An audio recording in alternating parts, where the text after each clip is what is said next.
playlists can be an effective tool for podcasting on YouTube for a few different reasons.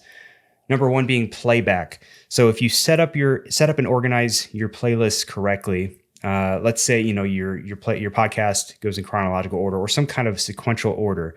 If someone clicks into a playlist, the video starts playing. It takes all the guesswork out of what to play next. So when that first video ends, it's going to go right to the next video in that sequence. So you take away the need to manually decide what video you're going to play next. Number two is discovery and organization. They split these two things up into different bullet points in their guide, but I mashed them together. But if you organize your content well, you obviously create a better experience for the viewer. In turn, it also makes content easier to find, easier to discover, discovery and organization. And then there's promotion. So you have the full ability to organize and kind of layer your playlist however you would like. So if you have new content that you're trying to really promote that's on the front page of your YouTube channel, you can put it up at the top there. People are going to see it, and you're more likely to get people to view that content versus if you move that content to the bottom of your playlist stack. And then from here, what they did here was, I don't understand.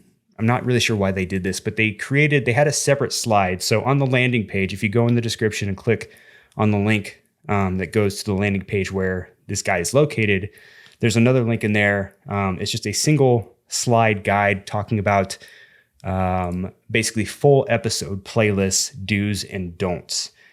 And I assume they're making certain assumptions here.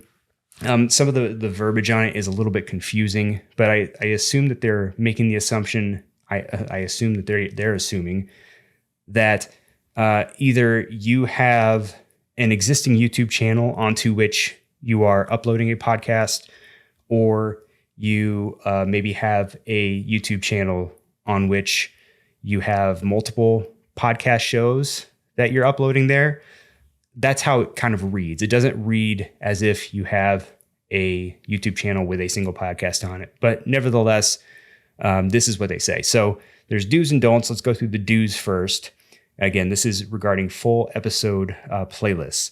You do want to create a playlist for all of your full episodes for each show. That's kind of how they word it. So in other words, again, if you do have multiple shows, create a full episode playlist for each one of those shows. I would assume if you have a single show, you would just want to create one single full episode playlist.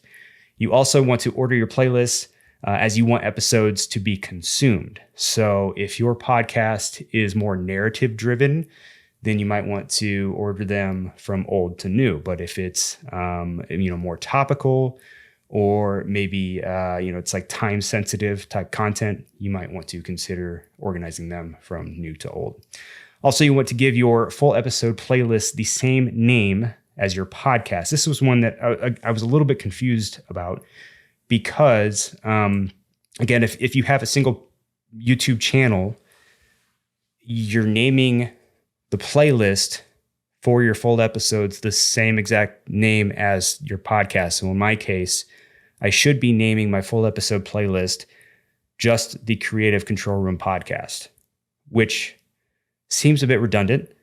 That's what they recommend. I'm assuming maybe there's some SEO benefit there, some search engine optimization, because I know that if you search for videos on Google or on YouTube, oftentimes playlists will show up in the results. So maybe that's why they recommend that. But the exact verbiage they use in the slide is use the exact name of your podcast show as your full episode playlist title. So take that for what it is. And finally, in the do category, you want to add comprehensive descriptions to your playlists. So anytime you set up a playlist, you have the option to add in a description. So, whatever your show is about, try to write a good keyword-rich description for that playlist. Again, it's probably going to give you some SEO benefit. I use that same rationale, and we'll talk about this a little bit more later, but if you're setting up playlists for episode clips, what I typically do there is I will just copy the description from the episode from which those clips are taken, and then I will use that episode description as the playlist description for those clips. if that makes sense. Moving on to the don'ts. These are things you don't want to do with full episode playlists. You don't want to mix clips and or content from other channels into your full episode playlist. In other words, all you want in your full episode playlist are full episodes. Seems pretty self-explanatory. Also, don't forget to add new episodes to the playlist as you go along. Again, self-explanatory. You also don't want to be adding any extra words to the full episode playlist title. So in other words, I wouldn't want to title mine the Creative Control Room Podcast Full Episodes. They say you just want to name it the name of the show. Again, they don't really elaborate as to why, but that's what they recommend. Just name it whatever your show is named.